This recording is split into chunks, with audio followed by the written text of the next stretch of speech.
Long lost Not pals, singing a met in song. sixth grade, and we're We're not, back again. we're not singing a song. Haven't seen you in over 10 years, so now we got time to spend. Word, long lost pals, long lost pals. Welcome to Long Lost Pals, a show of segments. I'm Joey, average white guy, not the racist kind. Over here, we have my co-host. What's up, guys? I'm Karrin, just your run-of-the-mill childless cat lady over here. So this is a show of segments. Um, we had a little mishap yesterday. We may or may have not recorded a whole Recorded. episode. That some old man did not hit record on his Zoom, and I don't know who that person is. Wonder who that could have been. A real Also, idiot. we're gonna workshop the song. We're not leaving that to be the actual That was song. pretty good. That was pretty good. And we'll talk about my vocal skills later. Don't you fret.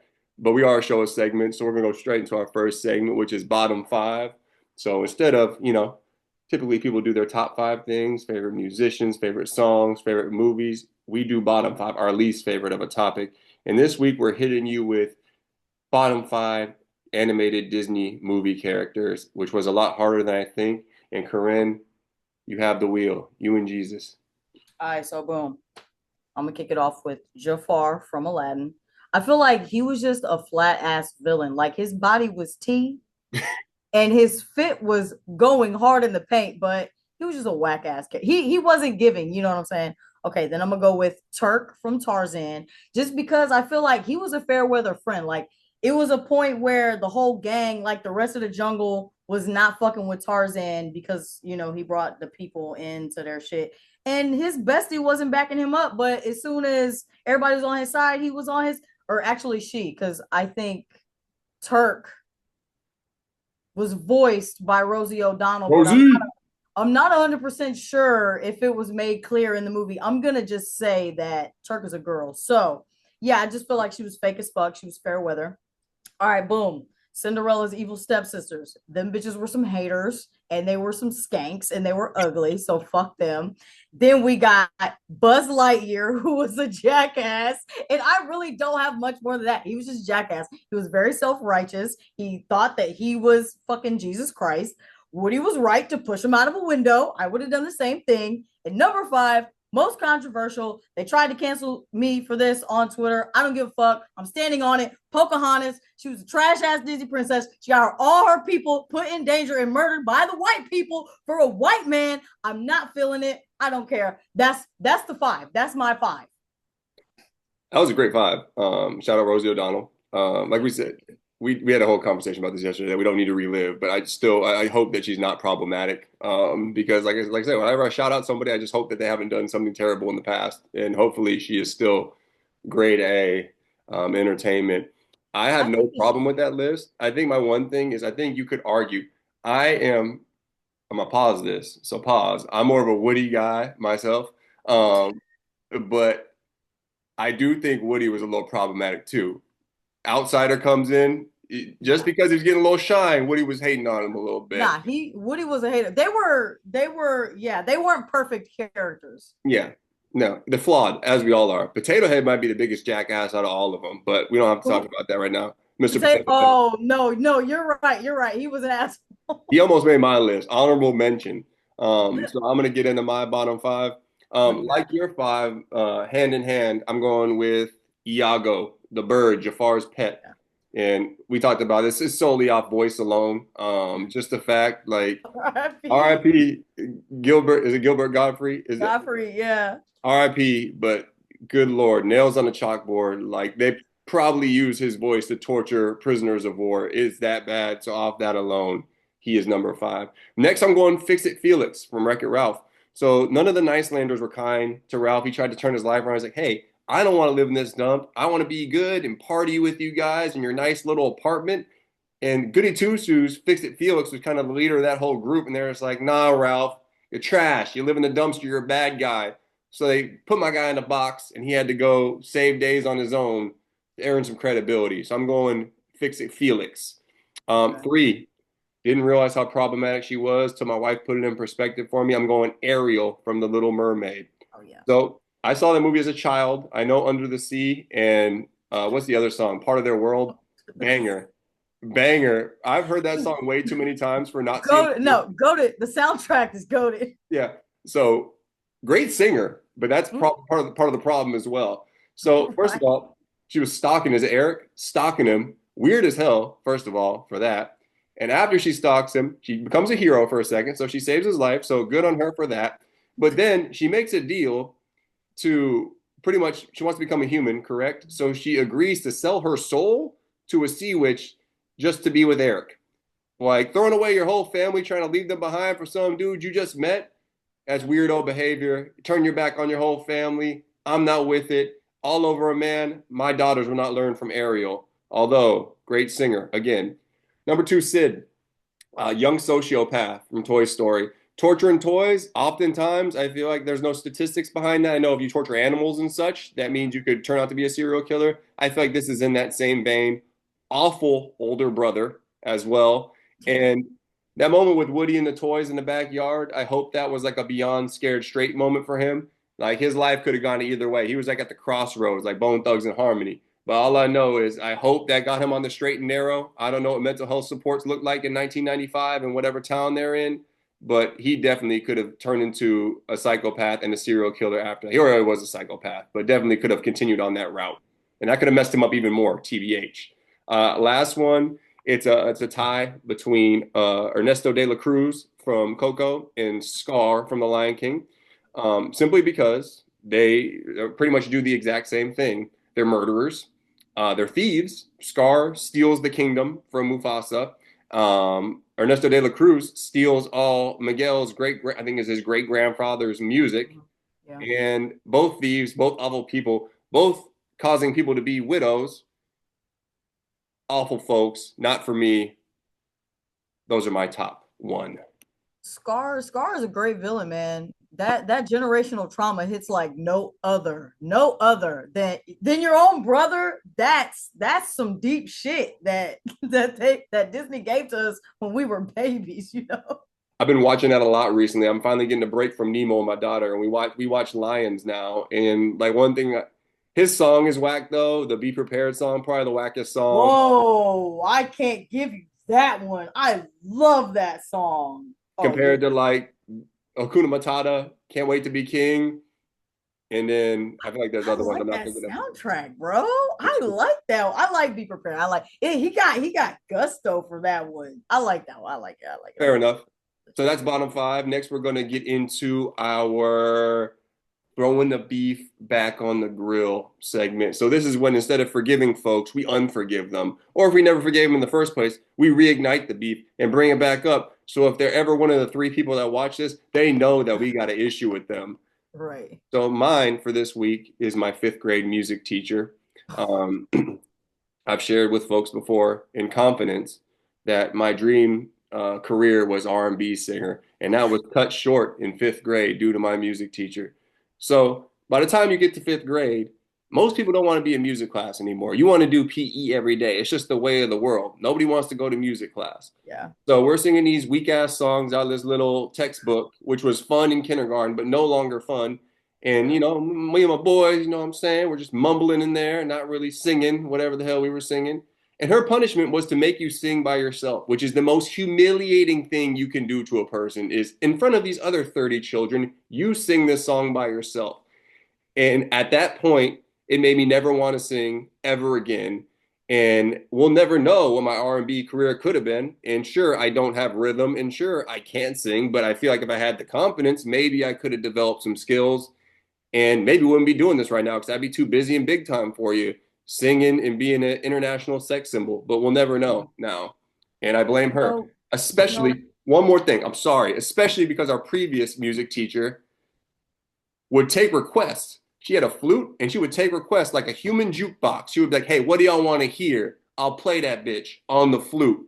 And people always requested Titanic. Like, my heart will go on. I don't know who had seen that movie in the fourth grade. Kind of problematic. that's A lot of adult nudity in a PG-13 movie, but that's neither here nor there. That is it. Beef back on the grill. I hope your grandson or granddaughter, if you have one, has a horrible music elementary school career. with her being their great grandparent or their grandparent, it can't be that good. It's not. They're gonna grow up with the exact same experience as you did. Imagine them at the family reunion singing in front of everybody. Yo, Exactly. Exactly. All right. Let me tell you who I'm heating up some shit for, and it's another fucking ex. Look, I'm just frying all of the exes on this beef segment because that's who I got beef with. Okay, so anybody that knows me knows that I love movies. I have an insane DVD collection. It's very, very precious to me. This cinematic girl genius. stole the same movie from me 2 times. I'm now on my third copy of this movie, and the first time it might have been my bad. I feel like I might have accidentally left it at her house. But when I tried to get it back, it was silence. It was ghosts. So I was like, you know what? Damn, my bad. I'm going to let you up. She got one on me. The second time, I'm 99% sure she walked out of my house with that DVD in her purse. There's no fucking way that I left that movie at her house again. She came over. She was like, let's watch Smoking Aces. Banger of a fucking movie. Yeah, let's watch it. Let's fucking turn it on. Shh. Never to be seen again. I'm on my third copy now. I'm still mad about it. I'm never letting it go. I want both of those copies back, actually, so I can have 3 of these $5 movies. Trifecta. The Holy I'm Trinity. never letting it go. I want my movies back. I'm never letting it go. I don't give a fuck. I guess my question is, why was this person back in your life? I mean, I'm always on your side. I just want to clarify this from the get-go, but you were dating a klepto. You should have left that in the dust. A klepto who ghosted you, a Casper klepto, and you decided to let this person back in your house, as terrible as they may be. Look, You once, shame on them, fool you twice. Shame on you. You know what, man? When you young and you just want to spin that block, you sometimes gotta spin the block on a baddie. I knew better, but I had to spin the block on a baddie one more time. I'm just a woman. I'm just a woman, man. Give me a break. I respect it. I respect it. Beef has been grilled. Well, it's currently growing and it will continue to be grilled. Now we're going to move on to our boomer moment of the week. This isn't necessarily, I mean, we are getting older. I mean, I did forget to hit record yesterday, but that's again, that wasn't me. I just snitched on myself. It was some other guy, some other old dude. It wasn't me that forgot to record. But it's a chance for us to complain about something that happened or something that we're just not a fan of. It could be anything. And I will let you take the floor for your boomer moment of the week and get on your high horse. I don't even know if this is like some boomer shit, but it got to do with technology and AI. So I'm just gonna say it's because I'm getting older. Maybe even everybody agrees with me, but this shit of like releasing new music from dead artists, I'm not feeling it, bro. Like a new Nipsey album is being released, and I know the marathon continues, but like the marathon should not be continuing now because he's fucking dead. Oh no.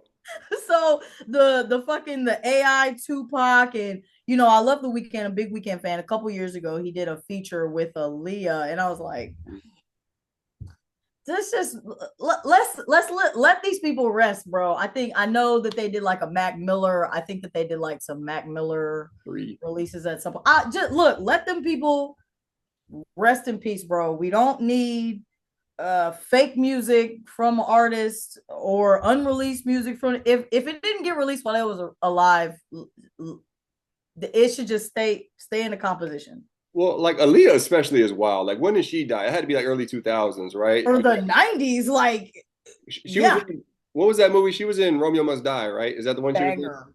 Banger, absolute banger.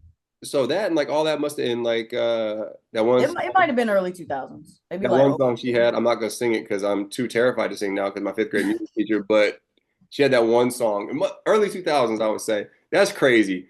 Like if she has like hidden audio that's 20 years old, like 20. Yeah, and the Mac Miller thing, like that was kind of wild too. That was like it was like 2 or 3 albums. I'm like, I guess if like their proceeds go to something, but like it's just kind of weird. And I'm like, also, are you just finding these and putting them on a different beat? Like I don't know. That's what I'm saying. It's a little problematic. If they didn't get to put their hands on it and say stamp of approval, you can't release it. It's anyways. Well, Karrin, you know Tupac's still alive, living on an island somewhere. Bro, them old heads that for real still think that. Maybe they all live together. Maybe they all got one thug mansion that they all live in. All right, Uh, what you complaining about with your old ass? uh, first of all, we're probably months apart. If for all I know, We you're older are than me. For all we know, you're older. What's your birthday? May 18th. I'm older. That doesn't matter though. All right, my boomer moment of the week is this might hit home a little bit for you because you're a active user of this feature on cellular devices. Oh my God. The audio message. Do not, I don't dislike the fact that you can send an audio message because sometimes it makes things really funny. I get it. And sometimes it's easier. You want to spit a paragraph, and there's like times where I'm trying to word something properly in a text message for a super long time. So I get the appeal of the audio message. I do not like how easy it is to record an audio message. Almost every day, I almost send an audio message to somebody, just putting my phone in my pocket. I'm like, oh, I've been recording myself for 6 minutes.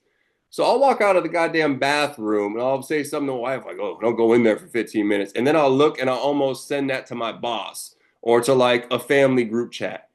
And then later, like, we talked about this before. You're in the comfort of your own home. Your weirdness on a 10. I don't know about y'all. For me, I'm in the comfort of my own home. I take it up a few notches, right? Saying some weird, fake, freaky shit to my wife, and then next thing I know, I'm almost sending it to her mom. And I'm like, what are we doing? I don't like how easy it is. I haven't got yet, but it's only a matter of time before I send a 9-minute audio recording of God knows what to somebody I don't want to hear it, and I don't like that. I I do love an audio message.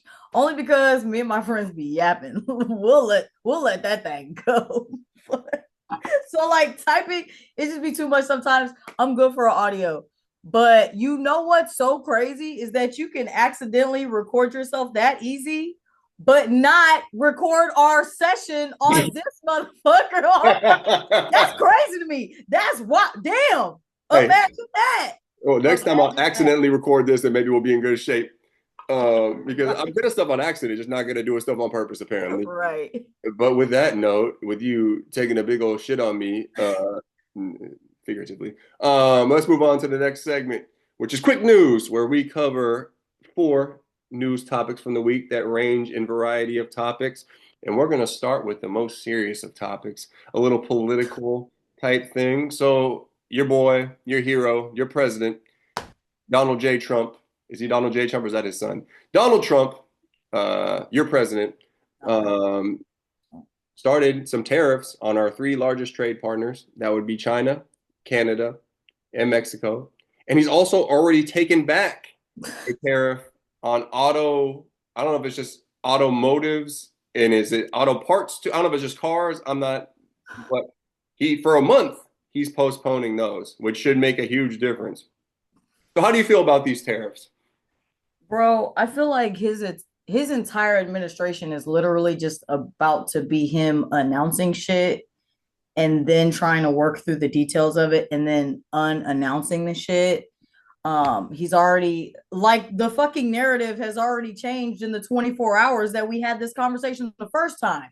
He's already completely rolled that shit back, and I just don't have the time for this calamitous ass bullshit. I feel like I'm already sick of it. We're what, 2 months in? I'm already sick of it. 2 months The too tariffs long. are fucking stupid. The stock market is in the fucking shitter. Wrap his administration up. Wrap it up. Like 4 years. Wrap it up now. It's like the Chappelle skit, the wrap it up box. All I know is, yeah, that shout out Chappelle. All Um, right. the um, the tariffs are wild, and all I know is I'm still driving a 2013 Honda Civic. Boy's got 130,000 miles on that bad boy. I'm hoping I can keep pushing that bitch for about I 4 years. respect it. I I'm hoping I can push respect that it. shit for 4 more years because auto prices are about to go up. Okay, but let's talk about some other real shit because your boy, Mr. Hustle, Mr. Loyalty, Mr. Respect turned heel this past week. And now John Cena is a bad man. He's on the wrong side of history now. Well, you know, as far as the wrestling narrative goes, he's a bad guy now. I know you are a fan of wrestling, or you were, and I know you're tapping back into it. How do you feel about John Cena being a bad guy now? Yeah, wrestling is like my it's like the thing I do to try to keep myself like it's a bit of nostalgia that I can like get behind. So I watch, I track it like on Instagram. I like follow WWE. I don't watch like the weekly programming, but I tune in to the occasional pay-per-view just so I know what's going on. John Cena was a good guy for over 21 years. So his babyface career is old enough to drink at this point.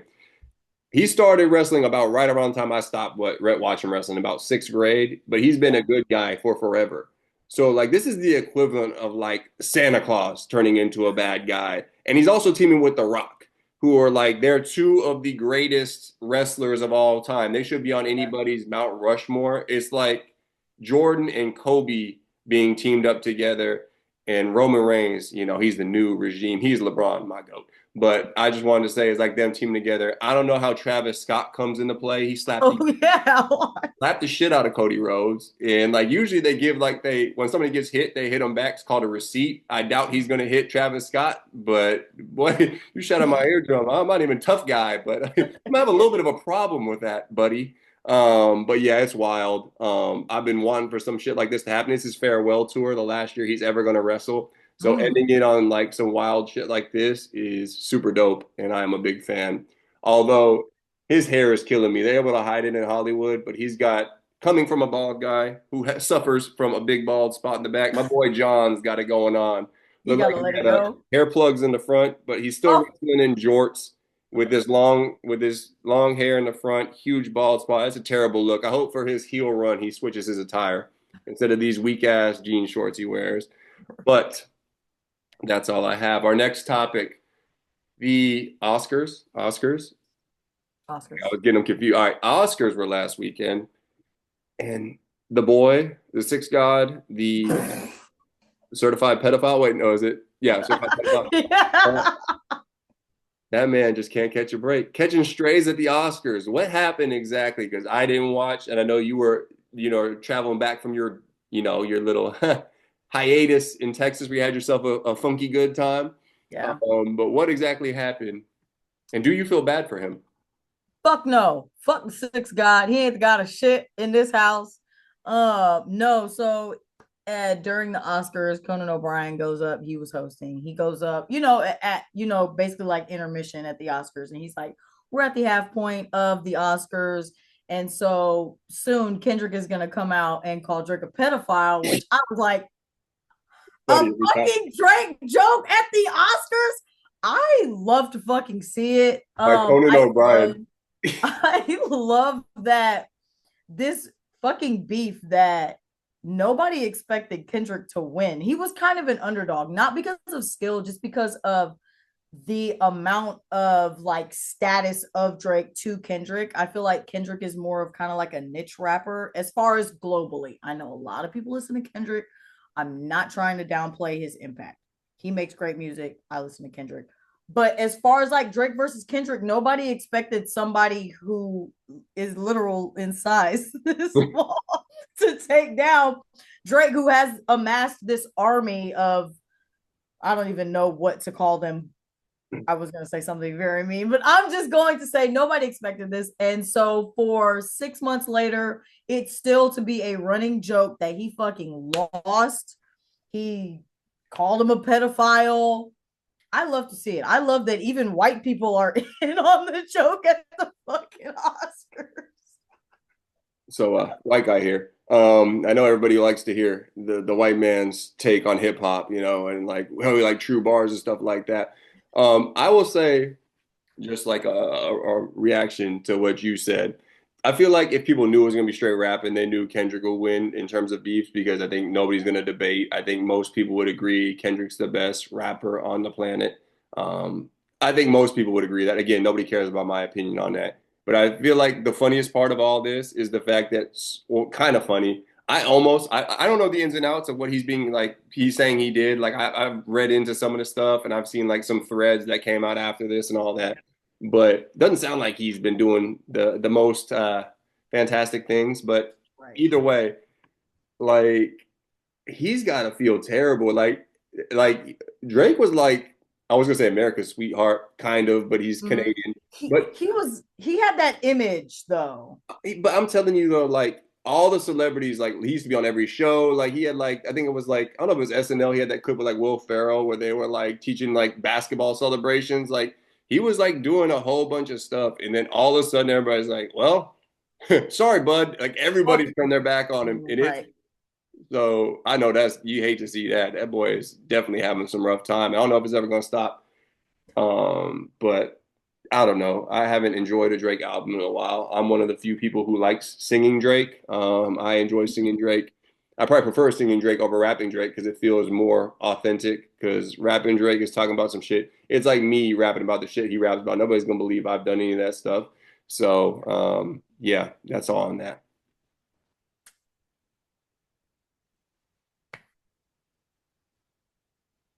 We got one more. Are we? Oh, we do have another one. My bad. I No, no, said no. four, Okay. not three. No, no, no. Okay. Earlier this week, we're going back to some heavy shit. Kyrie Irving tears his ACL versus the Sacramento Kings. I think it was Monday or Tuesday. And so the Mavs season is completely in the toilet right now with Luca gone. Ain't AD hurt too? AD was hurt. AD cooked the Rockets for like 30 minutes. Like I'm talking about cooked the Rockets. It was very unfortunate for me to watch, but then he got hurt like 30 minutes into his first game, and they'll probably shut him down for the season now. There's no point of rushing back. Their whole team is hurt. Yeah. So yeah, Kyrie tore his ACL, obviously a season-ending injury. I know you keep up with basketball. I don't keep up with it too much. I feel like I really want to tune in for March Madness and stuff, but I know you really keep in touch with it. So how you feel about it? I mean, I feel bad for him because like he had some wild takes and some stuff he was doing for a while, and people were like upset about the vaccination stuff, and like there Mm, was like I some, remember but that. like ever since he's gone to Dallas, like he didn't get paid the max. He took less money. I don't think he had an option to take less money. But he ended up taking less money. And from what I've heard and seen and read, because I've listened to a whole bunch of podcasts, is that he's just been complete professional the whole time. When they made that crazy ass Luca trade recently, like he's been the face of their franchise Mm, and like been steady for them. And like he had a whole bunch of leverage to get paid, like get an extension. He's on the last year of his deal. He's got an option for next summer, and he was going to get paid. And I hope this doesn't mess up his money because mm, that team is in the toilet, like you said. That whole organization's in the toilet. And usually I love to see it. Like I used to hate all Dallas sports teams. It used to bring me so much joy to see any Texas sport team, the Rangers, the Spurs, the Mavs, the Cowboys, any of them lose. But it's to the point where this is so bad. Like this is one of the most miserable 1 month stretches for any sporting franchise I've ever seen that I feel bad for my friends that are Mavericks. I know good people that are Mavericks fans, and normally I chuckle to myself. I wouldn't say anything. I don't rub it in. I don't play the sport, so there's no point in me being like, hey, "Look at your weak ass team." Like I don't have anything to do with the shit. Like I don't play in the NBA, so I'm not gonna rub the shit in. But like I even want to like text them and apologize. Like I think I sent that to somebody the other day. I was like, I'm so sorry, bro. Like this is yeah. like nobody deserves this as a sports fan. Nobody deserves this.